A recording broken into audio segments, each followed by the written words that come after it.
it really kind of overdo it at certain points. You may find it entertaining or you may find it at times distracting. It's by no means the greatest drama ever in any way.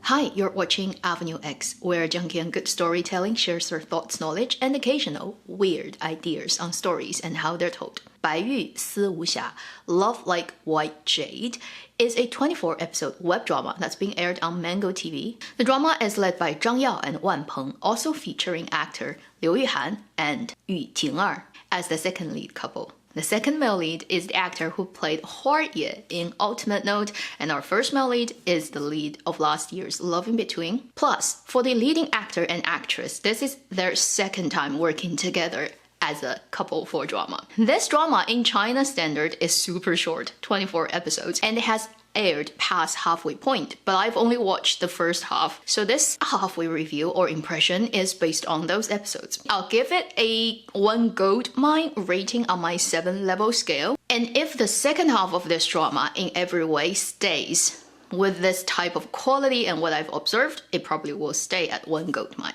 Now, let me get to the details, but before that, I will quickly introduce what the story is. This is a period-setting comedy romantic drama that is totally set up in a fictional time, place, and nothing to do with any form of real history. In this drama, you'll come across a male lead character who is a double identity person. To the public, he's the spoiled young master of a really rich household, whereas his second hidden identity is pretty much a form of Chinese Robin Hood, but he does that for the purpose of investigating who is the person responsible for the death of his biological father. That's the setup of the male lead. As for the female lead, okay, she comes from an organization that definitely would not exist in any realistic dynasty setting. And that place is literally called Lang Ge, which is exactly the same name as Nirvana and Fire's super powerful information collection and kind of almost spy agency. In this drama setting, this Lang Ge trains girls, and very capable girls who are good at martial arts, who are also well taught in literature and everything. And then they are literally booked by the state's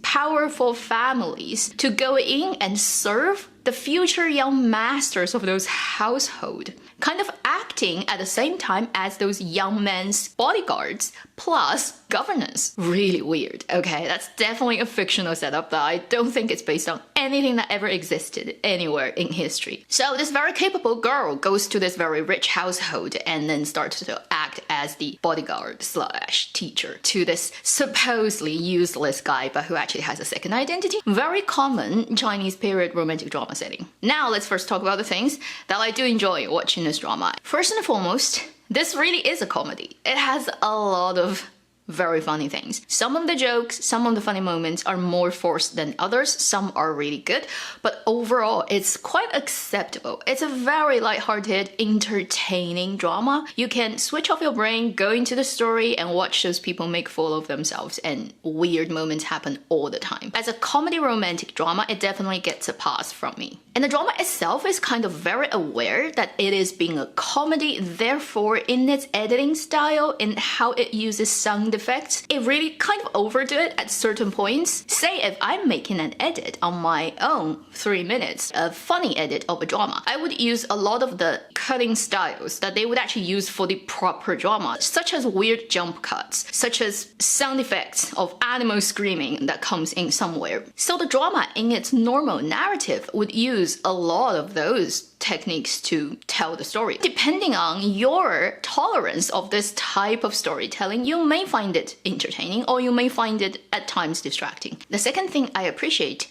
is the leads use their own voice. For period dramas, I don't think Zhang Yao has used his voice previously, and because he has a very low voice, and he does need a little bit line delivery training because he tends to not open his mouth fully, and his voice always sounds a little bit muffled. But I appreciate that this drama kept their real voice. It does add so much to the believability of their relationship, of their character, of the world setting they're in. I don't think the end result is as good, as impressive as, say, last year's I've Fallen For You, where they also used the actor's real voice. But I would still say I appreciate their effort and I prefer this than fully dubbed version. And I think some of that also should be contributed to the fact that the actor Zhang Yao and actress Wan Peng, this is not the first time that they worked together, and they've done a pretty good job previously working together. A lot of the audiences who come into this drama probably will be wearing that filter and that lens and looking through that and having an extra layer of fun than, say, audiences who have not watched their previous drama. They do look like two people who are very familiar with each other. And in the period drama setting, it almost sometimes feels a little bit too natural, too relaxed, and too not feeling like a fictional period time. More like a contemporary people talking, but then they just happen to be dressed in period costume. But since this drama positioned itself as a period romantic drama, it's not a serious historical, therefore it's actually acceptable. Plus, this drama really does contain props, the particular vocabulary the characters use that are just contemporary.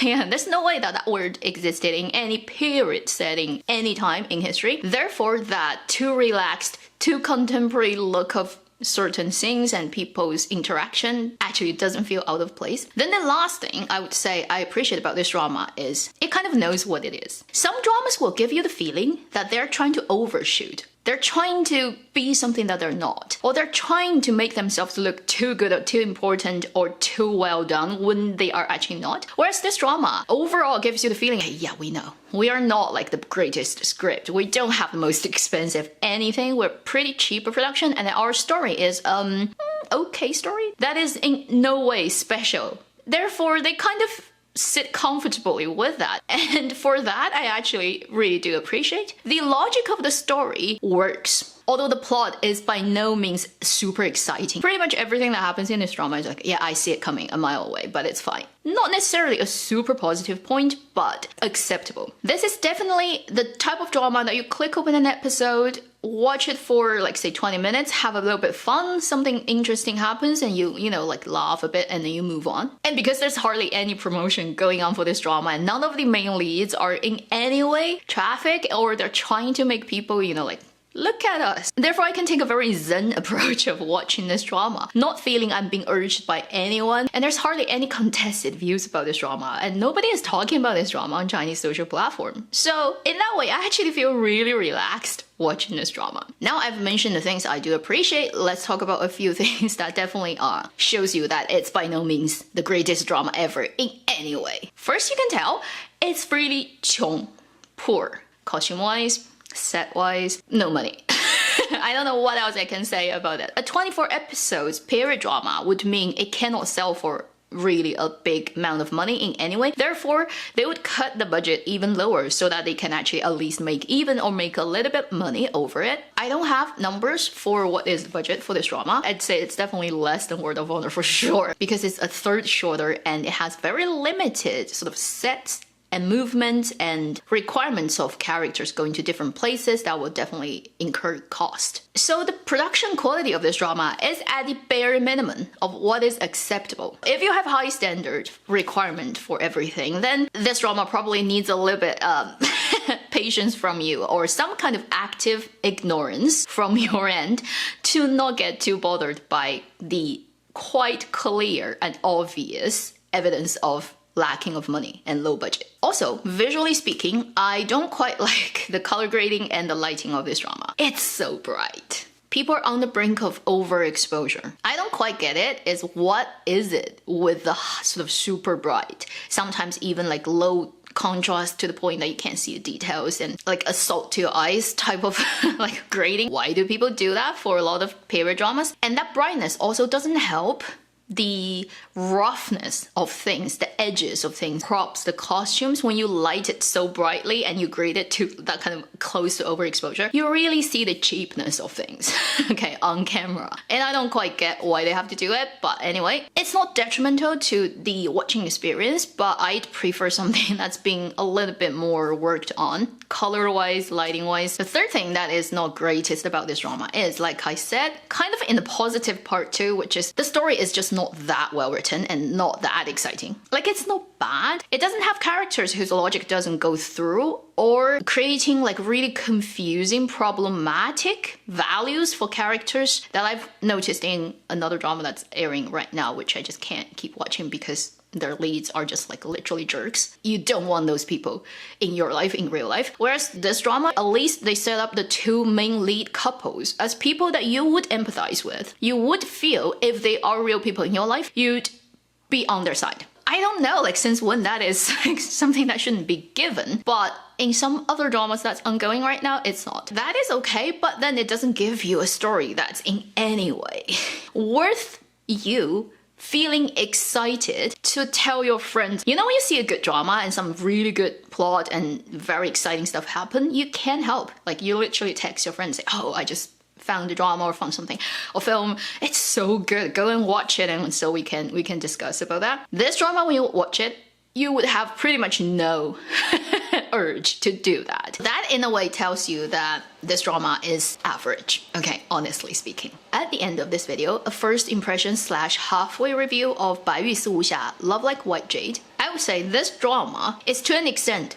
enjoyable, as long as you don't have high expectations. It definitely wouldn't occupy your life in any way, I'm pretty sure, when you watch it. But during the minutes and the moments you're watching it, you probably will enjoy it and have fun with it. That is at least how it has worked on my brain, because I do have a little bit personal preference to the leading actor Zhang Yao because of Love in Between last year. Since I've already spent the time watching the drama, might as well just share that opinion with people who may find it useful. I'm pretty sure I will check as the drama ends what will happen to the characters. It is such a cold drama that not many people are watching. There's hardly any popularity going on. Unlikely would I do a second video on it. Have you watched this drama? What do you think about it? Is your opinion similar to mine? Do let me know in the comment section. Thank you for watching Avenue X. I'll see you in my next video. Meanwhile, live long and happy drama watching.